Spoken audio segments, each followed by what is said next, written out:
Fala pessoal, eu estou aqui com o Dr. Daniel Mori, ele é psiquiatra do Instituto de Psiquiatria do Hospital das Clínicas da USP, do ambulatório de identidade de gênero e orientação sexual. Então eu trouxe aqui para conversar comigo exatamente porque está todo mundo falando dessa coisa de cura gay, reorientação sexual. Então eu trouxe o Daniel, que é especialista, para explicar para a gente o que é tudo isso e tirar todas as dúvidas sobre sexualidade que as pessoas costumam ter, né? Que é uma dúvida... Eu não sou especialista no assunto e no consultório eu vejo toda hora isso. Eu me sinto na obrigação de saber, de estudar sobre o tema, saber sobre o tema, porque mesmo na residência, né, quando a gente faz a formação, a gente passa, né, no ambulatório sobre isso. Não com a profundidade de um especialista, mas...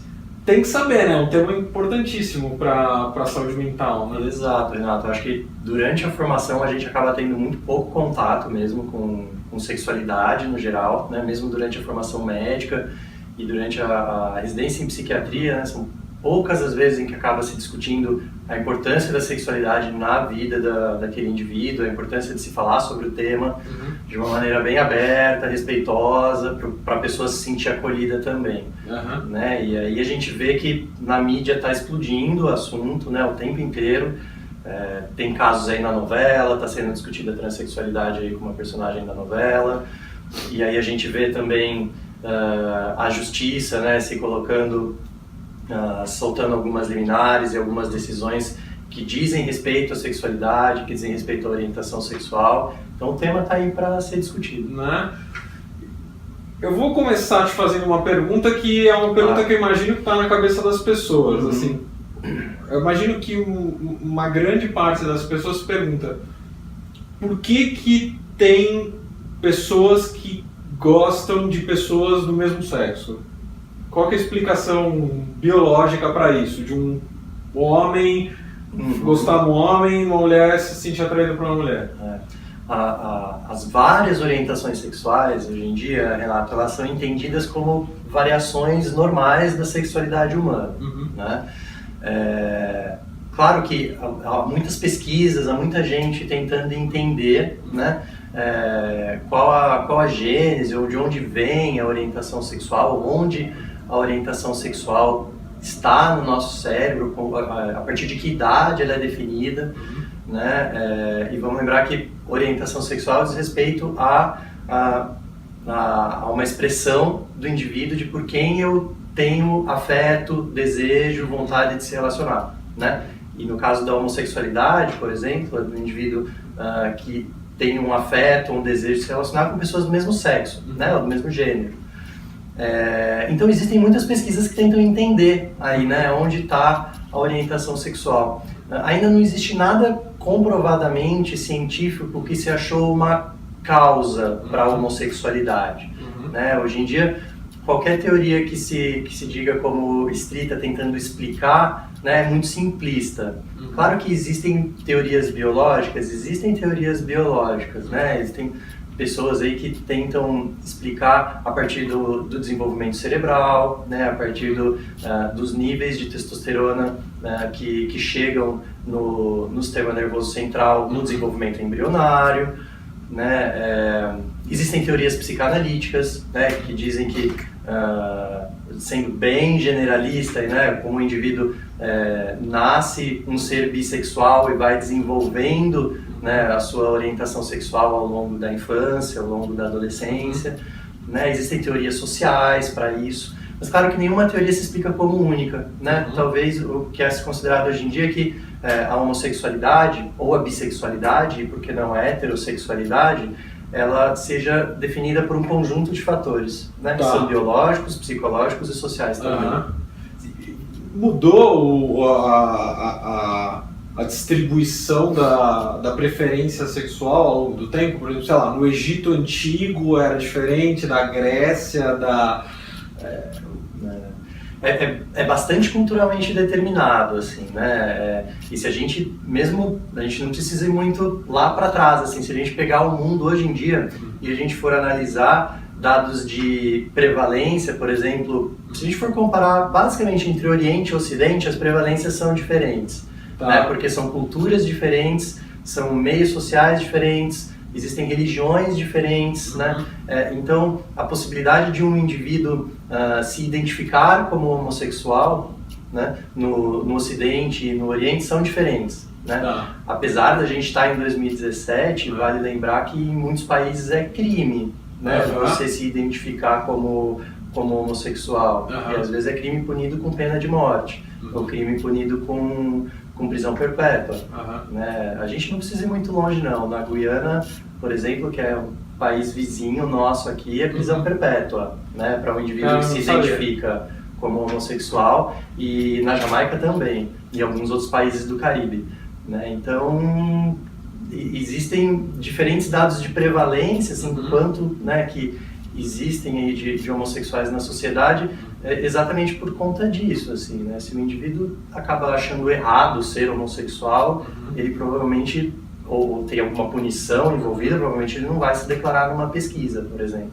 Né? Então, são bem diferentes os dados. Então, uma coisa que eu costumo falar para as pessoas é que orientação sexual é um diagnóstico, não é um prognóstico. Claro que todo diagnóstico implica num prognóstico, né? O cara tem uma preferência há 40 anos da vida dele, é pouco provável que ele mude. Pode mudar, mas é menos provável que um cara que está começando a vida agora, né? Mas além de tudo isso que você falou, o próprio indivíduo ele vai mudando as preferências dele.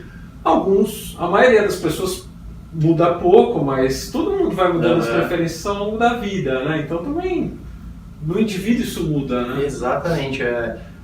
As possibilidades são muitas, assim. Então, se a gente for pensar, né, pessoas estritamente homossexuais, então homens que estritamente só se relacionam com homens e mulheres que estritamente só se relacionam com mulheres, são minorias, né? A grande maioria está dentro da variação de um espectro aí, né, de pessoas que às vezes se relacionam com um ou com o outro, né, ou que preferem se relacionar com pessoas do sexo oposto, mas que já experimentaram ao longo da vida, já tiveram alguma experiência homossexual, né, e tá tudo bem com isso também, e às vezes isso é velado também, né, mas a variação é muito ampla, né, que nem você disse, assim, né,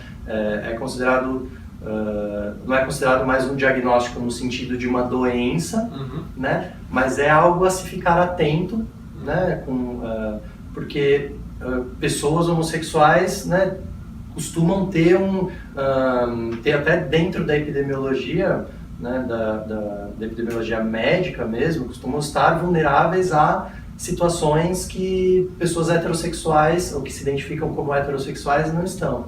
Né? Então existem algumas nuances. Dá um exemplo. Eu te dou um exemplo. Por exemplo, a gente sabe que entre pessoas homossexuais, as prevalências de transtornos mentais, elas são inclusive maiores do que entre a população heterossexual. Isso não porque a pessoa é homossexual, né? Mas não estabelecendo um nexo causal aí, mas porque às vezes, dependendo de onde a pessoa é, o modo de vida, como ela vive, né, ela pode se sentir socialmente muito prejudicada, pode sofrer mais situações de preconceito, violência, né, e isso pode acabar piorando a qualidade de vida do indivíduo. Né? A gente sabe também que hoje em dia os índices de infecções sexualmente transmissíveis estão em níveis maiores, né, entre a população homossexual jovem, né, então a gente tem visto e acompanhado no Ministério da Saúde que está havendo um boom de novas infecções de HIV entre a população homossexual jovem, né, isso também diz respeito a algumas coisas que precisam ser olhadas, assim, especificamente para essa população. O que está acontecendo? Uma coisa que eu aprendi no começo da faculdade de medicina é que quando você vai comparar dois grupos, não faz sentido, duas coisas não fazem sentido. Comparar a semelhança entre os semelhantes, porque é óbvio, e a diferença entre os diferentes, porque também é óbvio. Então, quando as pessoas falam sobre sexualidade, eu vejo em vários lugares eu vejo as pessoas querendo comparar as diferenças entre diferentes orientações sexuais. Não, é óbvio que diferentes orientações sexuais vão culminar em diferentes resultados ou vão ter diferentes determinantes ou sim, né, ser resultado de diferentes situações. Então é uma coisa que eu vejo muito choverem no molhado nesse sentido. Eu não vejo muito sentido em ficar... são comparações bem complicadas mesmo. E aí você não enxerga. Você acaba não enxergando o todo. E você não enxerga as especificidades, por exemplo, dessa população. Quer dizer, homens homossexuais, o que essa população tem de especial? Como que eu tenho que a atenção que eu tenho que dar para essa população? Ou no que na epidemiologia se fala, inclusive, de homens que fazem sexo com homens, né? Que são homens que se identificam como heterossexuais, mas que vez ou outra apresentam comportamentos homossexuais, né? Têm relações homossexuais, né? Mas não se identificam como gays, não se identificam como homossexuais, se identificam como heterossexuais, mas às vezes né, têm relações homossexuais. E aí entra uma coisa que também na minha cabeça é uma confusão, assim, acho que conversar com você ajuda a resolver umas dúvidas minhas também, a aproveitar, né? Vamos lá. Quando você pega um grupo, né, você pega uma população e você começa a identificar variações no comportamento sexual, você vai ter uma infinidade porque é um espectro, né? Exato, exatamente. Então, quais são as vantagens e desvantagens de você nomear cada ponto desse espectro, né? Porque as pessoas, de uma maneira geral, a minha impressão é que elas ficam muito assustadas, elas ficam muito incomodadas, assim. Porque a gente sai do modelo que era, olha, é o seguinte, se você é homem, você gosta de mulher, se você é mulher, você gosta de homem, acabou, tudo que não for isso vai pro circo, né? Então, de repente, você tem uma enorme variedade, as pessoas ficam assustadas, elas não gostam, elas reagem de forma, às vezes, até agressiva. Qual que são as vantagens e as desvantagens? Eu acho que a grande vantagem, eu vou te citar duas aqui, são, né, a nossa área, políticas públicas de saúde, né, específicas para cada população, né? Então, tem especificidades da política pública de saúde para a população homossexual masculina? Tem, e é importante que seja bem estudada, e bem levantada e bem atuada, né? Tem especificidades para políticas públicas de saúde para as mulheres lésbicas? Tem, né? Para transexuais, para travestis, enfim, existem diferenças aí que precisam ser estudadas e que precisam ser entendidas, né? E compreendidas e escutadas, né, pelo profissional de saúde. Então, isso é uma vantagem que eu vejo, assim, da gente conseguir olhar um pouco melhor para as várias, né, para as várias possibilidades, para as variações todas. Uma outra possibilidade é educar as pessoas de que essas variações são normais, né? E elas possibilitam até que o indivíduo se sinta íntegro, assim, se sinta pertencente à sociedade, né? Então, você pensar em políticas de inclusão social também vai ter um efeito super importante na qualidade de vida daquele indivíduo, no bem-estar daquele indivíduo como pertencente àquela sociedade, né?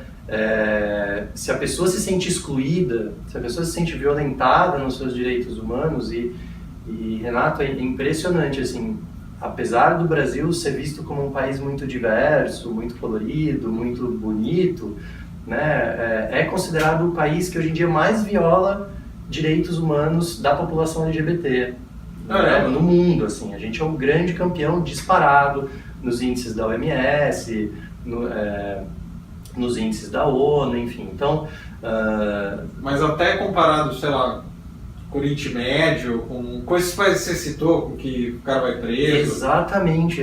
Aqui, o Brasil tem os maiores índices de LGBTfobia, que a gente chama, né? Quer dizer, de crimes de violência em relação ou crimes de ódio em relação à população LGBT do mundo. São os maiores índices. Para você ter uma ideia, hoje em dia acontece um assassinato de uma pessoa LGBT a cada 25 horas em média. Então é muita gente, né? Sem falar, se acontece o pior, né, que aí é a morte, Aham. né, você imagina o que acontece antes até. Sim, né? claro. Situações de violência ou situações de preconceito, né, que aí as pessoas acabam vivendo no dia a dia. Assim, isso implica diretamente na qualidade de vida e no bem-estar do indivíduo. A gente vê todo dia no consultório as pessoas dentro do trabalho, elas simplesmente não se abrem, elas não... Ninguém tem que falar orientação sexual no trabalho para começar de conversa, mas exatamente. ela não se sente à vontade em ser ela, né? E você sabe que isso é muito importante, isso é muito legal de você falar. Existem, os americanos estudaram qual foi o impacto de uma pessoa que se sente à vontade no trabalho, né, em dizer, e não em dizer diretamente a sua orientação sexual, mas que sinta que ele é um ambiente acolhedor. Qual foi o impacto na economia? Né? Então, por exemplo, se você chega no seu trabalho e eu te falo assim, oi Renato, bom dia, né? Como é que você passou o final de semana? Né? E você teve um final de semana maravilhoso, né, com a tua família. Mas vamos supor que você é casado com um cara, né? Mas você não pode dizer isso na empresa, porque de alguma maneira você sente que isso é errado, você se sente culpado em relação a isso, você tem medo de sofrer algum tipo de preconceito. O fato de você ter esse afeto de culpa em relação ao teu final de semana, por exemplo, e mentir, né? Dizer, não, foi tudo bem, eu estava lá com a minha esposa, tal, e você acaba mentindo, isso impacta diretamente na qualidade do seu trabalho. E aí os americanos foram lá e mediram, né, o quanto isso estava trazendo de prejuízo para as empresas. E saiu da carga de bilhões de dólares. Assim. Uau. E a partir disso, as empresas da Bolsa de Valores norte-americana começaram a fazer políticas de inclusão para a população LGBT. Né? E depois dizendo como se as grandes empresas dissessem, olha, aqui você é bem-vindo do jeito que você é, você não precisa esconder nada, né? Você pode se sentir à vontade e tudo mais. E lançaram essas campanhas. E depois mediram de novo, né? Para ver se realmente, de fato, aquele funcionário teve um ganho na sua produtividade. E provou-se que sim. Né? Então, até nisso, né? Até para gerar dinheiro. Até para gerar dinheiro. Os americanos sabem bem como medir essas coisas, assim, nessas grandes empresas multinacionais gigantescas. Elas conseguiram provar, na verdade, que, né, um ambiente acolhedor na sua empresa te traz uma maior produtividade, isso é bom para a empresa, isso é bom para todo mundo, e gera mais lucro, né? Sim. Então, até isso, assim, né? Se isso pode acontecer dentro da empresa, por que não no social? Sim. Tem uma outra coisa que eu queria te perguntar, que eu acho importante, que é, a gente sabe que uma das funções do sexo é reprodução. E eu acho que, se não é o ponto, o argumento que as pessoas usam no sentido de colocar orientação sexual não heterossexual como patológico, acho que, se não é a principal, uma das principais é falar, não, mas a função reprodutiva, né? Mas também, na atualidade, a gente sabe que as pessoas fazem sexo por outros motivos que não se reproduzir. Elas fazem sexo de intimidade, elas fazem sexo para ter prazer, elas fazem sexo... Exatamente. Se tornou um comportamento sexual. Desde quando o sexo é um comportamento sexual? Eu falei sexual, mas é social. Um comportamento social. Sim, mas desde muito longe, assim. Bom, vamos pensar, né, que as possibilidades de variação sexual vêm, sim, você citou lá no início, desde a Grécia Antiga, né, vem desde muito, muito cedo. Assim, Será que já existiu, eu tenho essa dúvida, será que já existiu um Homo sapiens que só fazia sexo para se reproduzir?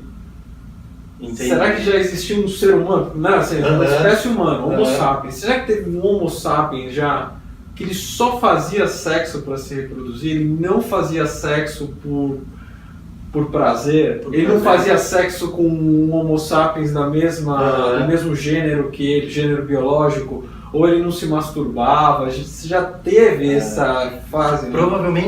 Provavelmente essa ligação, né, do sexo ou prazer sexual, gratificação sexual só existir para a reprodução seja algo bem socialmente, culturalmente ou até religiosamente determinado, né? É quase que instintivo do ser humano, instintivo de outras espécies também. Assim, será que... Procurar o prazer, exato, inclusive o prazer sexual.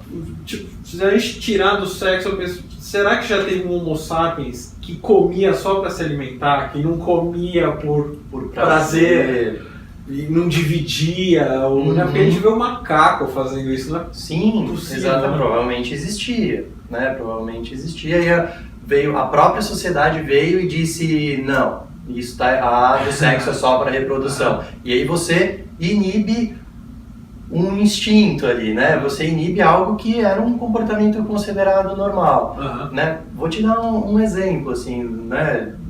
Ampliando e não só ficando no Homo sapiens, assim, mas comportamentos homossexuais, por exemplo, já foram descritos em mais de 500 espécies de animais, né? E bem estudados, mesmo em mais ou menos 80 espécies de animais, e que isso é bastante recorrente, mesmo entre primatas, entre mamíferos, até entre insetos. Então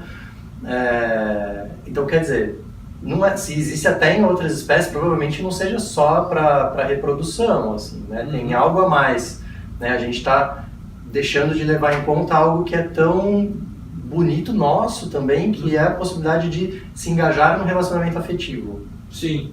E aí isso puxa um outro gancho que eu vejo muito no dia a dia no consultório, que é quando o sexo é só uma forma de obter prazer, independente do gênero, independente da orientação sexual. Quando o indivíduo busca o sexo exclusivamente ou quase que exclusivamente para obtenção de prazer, esse sexo normalmente não tá legal, não tem, na própria opinião do indivíduo, não tem uma qualidade, não traz qualidade de vida para ele. Acaba trazendo um prejuízo, né? Um prejuízo pessoal, assim, sim, e acaba, inclusive, prejudicando o indivíduo a formar laços afetivos, né? Então, a capacidade de formar um relacionamento, de achar alguém com quem consiga trocar sentimentos mesmo e trocar afetos, né? Isso hoje em dia é uma queixa comum, né? E a gente tem visto cada vez mais pessoas com problemas mesmo, né? De se engajar num relacionamento, de se engajar de achar alguém para essa troca de sentimentos mesmo. E aí é quando o sexo começa a trazer prejuízo, assim. Eu fico com a impressão que tem uma contribuição muito grande da nossa sociedade, claro. Porque quando você entra na era do você SA, em que você é um produto e você tem que se vender, as pessoas começam a ficar muito preocupadas com performance, né? Então, você estava falando dos americanos, uma das coisas que eu vi de estudo norte-americano foi de o índice de meninas adolescentes que assistem pornografia. Nos últimos anos, no começo dos anos 2000 para cá, isso explodiu. Então as meninas, era uma minoria nos anos 90 de meninas que assistiam pornografia, e hoje em dia mais da metade, mais de 50% das jovens norte-americanas assistem pornografia. E por que elas assistem pornografia? Elas assistem pornografia que nem os meninos para se masturbar? Não. Elas assistem pornografia para aprender como é que faz sexo. Agora pensa uma menina adolescente assistindo pornografia para aprender que sexo é esse que ela está aprendendo a fazer. Ela está aprendendo a fazer o sexo de prostituta que está prestando um serviço ali pro cara, né? E qual vai ser o vínculo que ela vai formar? Quer dizer... É um aprendizado, é algo muito pessoal, né? É algo muito individual, assim, que faz parte até do nosso autoconhecimento mesmo. Sim. Né? Como a gente se portar no momento do relacionamento íntimo, o que a gente gosta, o que a gente não gosta. As variações também são tão grandes, isso é tão individual, né? Tão pessoal, que é difícil mesmo aprender vendo alguma coisa, né? É quase como que um autoaprendizado mesmo. Se descobrir o outro. Exato. Vira uma coisa mecanizada, né? Exato, esse é o problema. eu queria agora entrar nessa questão do que puxou, o gancho que puxou o assunto todo, que é tal da cura gay e reorientação sexual, né? Um é o nome de quem faz e o outro é o nome de quem olha de fora. Né? Exatamente. O que é isso, Daniel? Mas assim, o que a gente viu essa semana, né? A gente viu um grupo de psicólogos, né, que entrou numa liminar, né, com uma liminar na justiça, solicitando que fosse que a justiça permitisse, né, algum tipo de terapia das chamadas terapias de reorientação sexual, né? E o juiz foi lá e disse que sim, né, os psicólogos soltou uma liminar dizendo que sim, os psicólogos têm a possibilidade de receber em seu consultório uma pessoa que não está mais querendo ser homossexual, né, e que esse psicólogo poderia sim exercer a chamada terapia de reorientação sexual, né, se o indivíduo busca isso. Isso vai ao contrário de uma resolução lá de 1999 do Conselho Federal de Psicologia que proibiu esses tipos de terapia. Por né? quê? E a palavra proibir, porque não existe nenhum tipo de evidência de que isso traria algum tipo de bem-estar para o indivíduo. Pelo contrário, né? E que isso veio também na leva de se tirar o conceito patológico da homossexualidade, né? De que a homossexualidade é uma variação da sexualidade humana normal, né? E que isso não é uma doença. E que, portanto, como não é uma doença, isso tem que ser entendido como normal para o indivíduo, né? Então, seria colocar como doença de novo se alguém fosse lá e quisesse tratar a homossexualidade. Então o Conselho Federal de Psicologia proibiu isso. Porque a reorientação sexual só vai num sentido, né? Ele só propõe... Basicamente o sentido é trazer a pessoa da homossexualidade para a heterossexualidade. Eu ainda não ouvi casos de pessoas héteros que procuram um psicólogo para virarem homossexuais. Eu ainda não ouvi, se alguém conhecer, me conta. Mas geralmente é o contrário. E tem um sentido nesse contrário. Porque se a gente não vê uma pessoa heterossexual querendo virar, entre aspas, homossexual, né? Mas já existiram, né, homossexuais que se sentem culpados e querem de alguma maneira acabar com a sua homossexualidade, existe um sentido aí, existe algo que está estranho, né? E o estranhamento é exatamente desse conceito que a sociedade impõe de que a minoria homossexual está errada, né? Ou de que isso não é certo, de que isso não é moralmente certo, ou religiosamente certo, né? Ou de que isso pode trazer algum tipo de prejuízo, e realmente pode trazer algum tipo de prejuízo. A gente estava comentando aqui dos prejuízos sociais, das situações de preconceito, hoje em dia do bullying no colégio, né, do bullying no trabalho, do assédio moral, né? Então, o que aconteceu essa semana foi isso, o juiz autorizou, né, as terapias de reorientação sexual. E aí foi um escândalo na mídia, né, porque as pessoas associaram isso, de novo veio à tona a ideia da cura gay. Em nenhum momento o juiz diz que a homossexualidade é doença, mas o problema é que abre margem, né, para maus profissionais que entendem sim a homossexualidade como um comportamento anormal e até um comportamento doente e podem fazer a prática em seus consultórios ou no seu trabalho, né? Isso dá margem às pessoas, a fundamentalistas, por exemplo, começarem a justificarem as suas terapias de reorientação sexual do homo para o hétero, né? E esquecendo que a ideia do profissional é sim ouvir aquele indivíduo e tentar fazer com que ele se sinta mais confortável dentro das suas próprias variações, né? Dentro da sua própria homossexualidade, entendendo que isso não é um problema. Existem problemas, mas o problema não está no indivíduo. Uhum. O problema está na sociedade que a gente vive hoje em dia. Uhum. Né? O problema está atrás do indivíduo, não está no indivíduo com ele mesmo. Né? Então, talvez o profissional de saúde mental precisasse ouvir, acompanhar o paciente junto com essa filosofia, e não na filosofia de tentar reverter alguma coisa. Eu acho muito difícil, é um assunto muito espinhoso, porque as pessoas dificilmente param para pensar que a normalidade, ela não é dada, a normalidade ela é estabelecida. Ela é estabelecida, exatamente, perfeito. Né? Ela muda, o conceito de normalidade muda com o tempo. E há uma briga, há uma disputa social, às vezes política, de qual vai ser a normalidade que é estabelecida, né? Exatamente. E dentro dessa briga, como toda briga, disputa social e política, principalmente nos dias atuais, há muita desinformação, né? Exatamente. Então, o que eu vejo muitas pessoas é desinformando no sentido de patologizar a homossexualidade, né? Como se fosse algo a ser tratado, algo, né?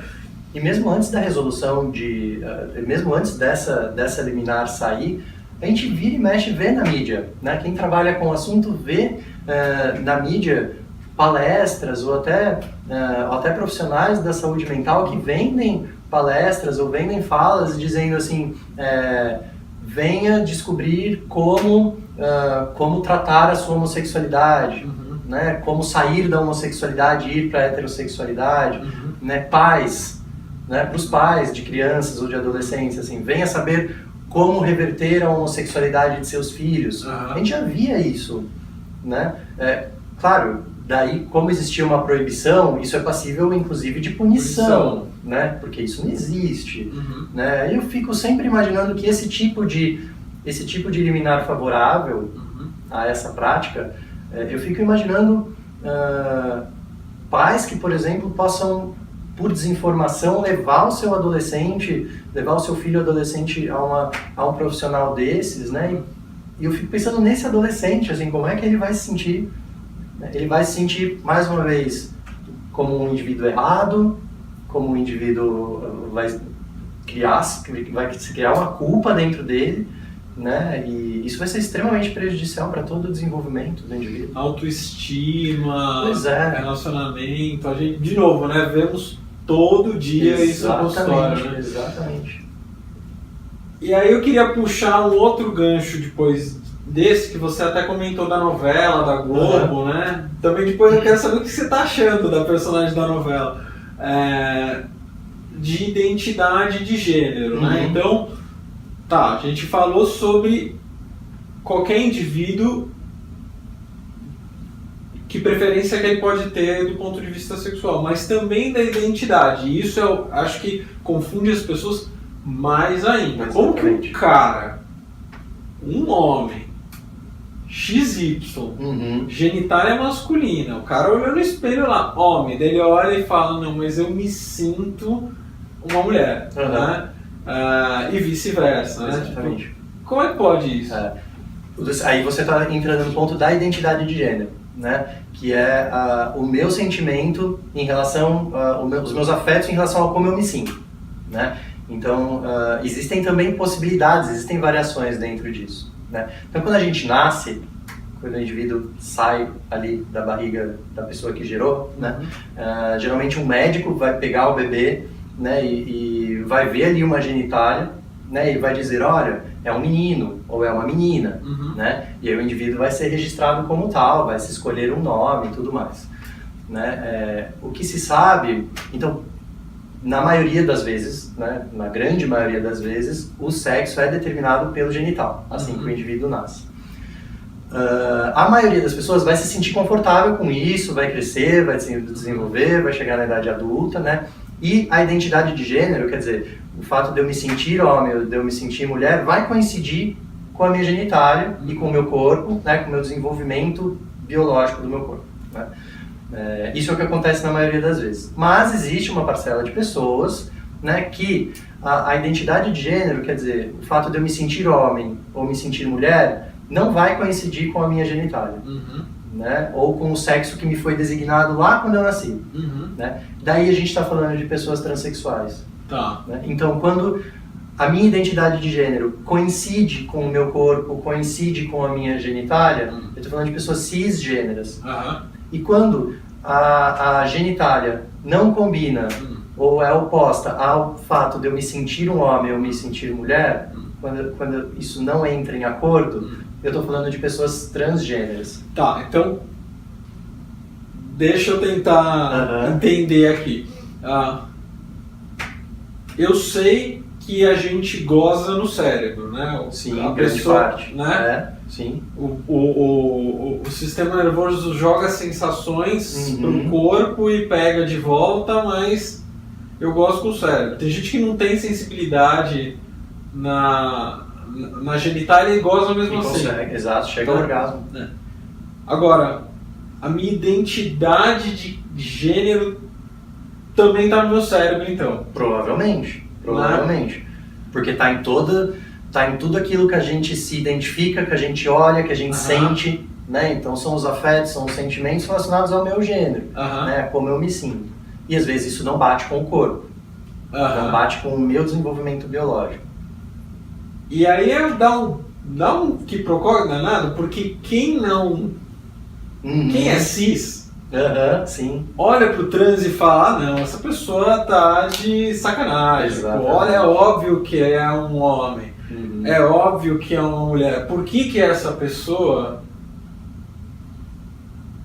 tá querendo inventar a moda? Né? O jeito que eu tenho de entender é imaginar que se pegassem o meu cérebro e transplantassem no corpo de uma mulher, eu ainda ia achar que eu era homem.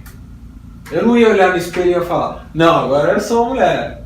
Eu ia falar, não, eu tenho certeza que eu sou homem. Se a pessoa nasceu homem. Sim, exatamente. É um belo exemplo. É mais ou menos por aí. E eu não sei se ia ficar nada contra as mulheres. Não, entendi. Mas eu não sei se eu ia ficar feliz de viver no corpo de uma mulher, porque eu, sei lá, eu gosto. Você ia sentir, provavelmente, você poderia sentir um incômodo com o teu próprio corpo, né? E você poderia, inclusive, buscar alguns procedimentos para adequar o teu corpo à tua identidade de gênero, né? Que é muito do que as pessoas trans fazem. Sim. Ou podem fazer, aquelas que querem fazer isso, né? Começam a buscar alguns procedimentos, como terapia hormonal, como cirurgias, né? Para adequar o corpo à sua identidade de gênero. E o que eu acho muito interessante, né, que toda vez que eu vejo uma pessoa feliz, eu tenho a tendência a isso, acho que todo mundo faz isso, né? A gente gosta de ver uma pessoa feliz. Sim. Quando eu vejo uma pessoa trans que tá ficando mais perto da identidade dela, é uma felicidade de uma com certeza. intensidade, assim, que é difícil você não compartilhar, né? Você não ficar feliz junto. Exatamente. Né? A gente que acompanha todo esse processo, né? Acompanha todos os passos aí, desde a chegada lá no ambulatório até o acompanhamento, mesmo as orientações, as consultas, né? O explicar para a pessoa quais são as possibilidades, quais são os riscos e os benefícios da hormonioterapia, optar junto com a pessoa, né, pensar junto, e até o momento de fazer a cirurgia, e para aquelas pessoas que desejam fazer a cirurgia, né, o acordar da cirurgia, o acompanhamento de como vai ser aquela vida da pessoa, né, pós-cirurgia também, é uma coisa muito bonita. Assim. Quantas foram as vezes que eu, Renato, já fui lá no hospital, logo depois de uma cirurgia de transgenitalização, né, de um genital masculino para um genital feminino, por exemplo, e assim que a pessoa acorda da cirurgia, geralmente a gente está lá de mão dada com a pessoa e consegue partilhar daquele momento assim tão bonito. Assim, foram anos de espera, né, e uma coisa extremamente importante para aquela pessoa, e isso é muito emocionante, assim, de coração, é muito bonito. Que legal! É muito legal. Agora deixa eu te perguntar, o que você está achando da novela? Eu tô gostando da novela. Eu sempre gosto quando o tema tá na mídia, porque surge o assunto e surge a possibilidade de você educar as pessoas. Isso Isso é extremamente importante, assim. Então eu particularmente gosto, mesmo de quando tem escorregadas em denominações, em termos, tudo mais, o que sempre vai ter, mas abre-se a possibilidade de discussão, o que eu acho bom, principalmente numa novela de grande circulação nacional, né? Chega a mais pessoas e mais pessoas vão olhar aquilo, mas eu vi que eu não assisto novela atualmente, mas essas cenas eu assisti, cenas de conversas com a família, cenas de revelação, etc., que se assemelham muito às cenas da vida real mesmo, né? Então, o momento de se entender, de entender o que está acontecendo, né? A cena de comunicar a família, né? A cena de fazer o acompanhamento, de pensar na transição, de como é que vai viver essa transição. Então, isso eu particularmente gostei, assim, de como o tema foi abordado no geral. Não vou entrar aqui em mérito de falar se a atriz foi boa, não foi boa, sabe? Porque eu nem tenho qualificação para isso. Mas o tema estar lá é extremamente importante. Eu tenho uma última pergunta na cabeça, porque bom, o tema vai embora, né? Podia ficar aqui até amanhã. Eu tenho uma última pergunta na cabeça que também é uma dúvida minha, porque é um tema super polêmico, né? Que é em relação a quando que uma pessoa está madura para... Porque uma cirurgia é um negócio muito sério, né? Exato. Assim, quando que uma pessoa está madura para bater esse martelo? A maioria das pessoas não deve saber que quando uma pessoa se identifica, né, com um gênero que não é o gênero biológico dela e ela quer fazer alguma mudança no corpo dela, ela tem que passar por um processo de psicoterapia longo, né? Hoje em dia o Ministério da Saúde estipula no mínimo 2 anos, como regra, de psicoterapia antes de um processo cirúrgico. Quer dizer, não é que a pessoa acorda um dia, vai lá, marca a consulta com o cirurgião e, né? É um negócio longo. Porque teve uma discussão há pouco tempo em relação a crianças com essa divergência, né, de gênero. Quando uma pessoa está madura para falar isso, e até assim, qual a abordagem com uma criança, né, que fala, uma menina que fala, olha, eu me sinto menino, né? Vamos separar aí as duas coisas. Então, o Ministério da Saúde ele preconiza 2 coisas, né? Então, essas cirurgias só acontecem com no mínimo 21 anos, né? Não sei te falar por que 21 anos também, né? Isso foi o Ministério da Saúde. O burocrata foi lá e estabeleceu 21 anos. A maioridade é 18, né? Isso não dá para entender muito bem. E no mínimo 2 anos de psicoterapia. Por que especificamente 2 anos de psicoterapia obrigatórios? Porque esse número eu também não sei te explicar, tá? Isso foi estabelecido. Mas dentro desses 2 anos, que são os preconizados, a gente aproveita para conversar sobre temas bem importantes, né? Que é o de desenvolvimento do indivíduo, né? A gente acompanha assim como é essa transição não só pessoal, mas no social também, e conversa sobre as possíveis facilidades e dificuldades em fazer essa transição social. A gente conversa sobre riscos e benefícios da terapia hormonal, a que o indivíduo vai se sujeitar, e a gente conversa sobre riscos e benefícios de cirurgias, de procedimentos cirúrgicos, sejam eles em face, mamas, no genital, no que seja, né? Porque o que a gente vê, principalmente da população adulta, é que muita gente chega com uma ideia fantasiosa de que cirurgia vai mudar a vida, né? E isso é bastante complicado, porque algumas pessoas acham que a cirurgia genital, por exemplo, vai fazer a pessoa achar o príncipe encantado da vida, né? Vai conseguir um bom emprego, não vai mais ser reconhecido ou reconhecida na rua como trans, né? Não vai sofrer mais situações de preconceito. Quando que, na verdade, Renato, se a gente for pensar bem, quando a gente está andando na rua, quando a gente está andando no shopping, a gente não sabe o que tem no meio das pernas das pessoas. A gente não sabe que genital está ali, porque as pessoas estão de roupa, né? Então, assim, na grande maioria das vezes, vem essa fantasia mesmo de que a cirurgia vai trazer grandes benefícios. Você tá falando, e não traz. Você está falando, o que está vindo na minha cabeça é a mulher que põe silicone. Exato, você não sabe mesmo. A mulher, é comum a gente ver, né, assim, uma mulher que quer pôr silicone e que ela fica imaginando que a vida dela vai mudar, que ela vai ter mais sucesso nos relacionamentos, e que... Só, olha, você vai por uma prótese silicone, não vai salvar a sua vida. Traz bastante benefício para autoestima, né? Traz bastante benefício para como aquele indivíduo vai se enxergar no espelho, vai se ver no seu corpo integralmente e tal. Traz bastante afetivamente, né? É muito positivo assim para o indivíduo, é bem legal. Mas a gente tem que limitar essas coisas, né? Muitas das coisas não vão mudar. Né? Mas algumas coisas mudam e é bem legal. Isso sim, é bem importante. Como uma prótese de silicone, como um implante capilar. Exato. Mas a gente tem que falar sobre isso. Né? Então são alguns temas que a gente, né, a capacidade de estabelecer relacionamentos interpessoais, então são alguns temas que a gente trabalha dentro desses anos de psicoterapia. Com as crianças, o acompanhamento também é bem individual e bem psicoterápico, porque a minoria das crianças que estão apresentando algum comportamento desviante da chamada norma, né?